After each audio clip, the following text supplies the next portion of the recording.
สถานភាពនឹងពេលវេលាបែបណាឬប្រើភ្លើងហ្វានិងភ្លើងកូដ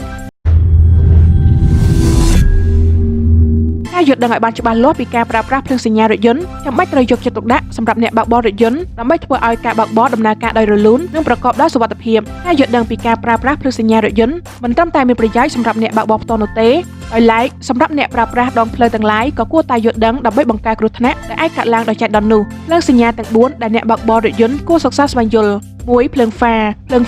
គេប្រើនៅពេលយប់និងនៅតាមដងផ្លូវដែលគ្មានភ្លើងអគ្គិសនីបំភ្លឺភ្លើងហ្វាអាចឲ្យអ្នកបើកបរមើលឃើញបានឆ្ងាយភ្លើងហ្វាគេហាមមិនឲ្យប្រើប្រាស់នៅក្នុងទីក្រុងឬទីប្រជុំជនដែលមានភ្លើងអគ្គិសនីបំភ្លឺគ្រប់គ្រាន់លើកលែងតែក្នុងករណីធ្វើសញ្ញាសុំផ្លូវនិងត្រូវប្រើឆ្លាស់ជាមួយភ្លើងកូដ2ភ្លើងកូដប្រើនៅពេលយប់ក្នុងទីប្រជុំជននិងក្រៅទីប្រជុំជនដែលមានភ្លើងអគ្គិសនីបំភ្លឺគ្រប់គ្រាន់គេក៏អាចប្រើភ្លើងកូដនៅពេលថ្ងៃនៅពេលដែលមានអាកាសធាតុមិនល្អដូចជាមានភ្លៀងធ្លាក់ខ្លាំងចុះអាប់ដែលនាំឲ្យមើលផ្លូវមិនសូវច្បាស់3ភ្លើងទីតាំងឬភ្លើងដឺមីប្រើនៅពេលយប់ឬចតយានជំនិះដើម្បីប្រាប់ដំណឹងដល់អ្នកប្រើប្រាស់ដងផ្លូវដទៃទៀតដឹងពីវត្តមានរបស់យានជំនិះ4ភ្លើងសញ្ញាអាសន្នប្រើសម្រាប់ប្រាប់ដំណឹងដល់អ្នកប្រើប្រាស់ផ្លូវទាំងអស់ឲ្យមានការប្រុងប្រយ័ត្នដូចជានៅពេលរថយន្តមានបញ្ហាការអូសសណ្ដោងឬនៅពេលមានការដង្ហែក្បួនជាដើម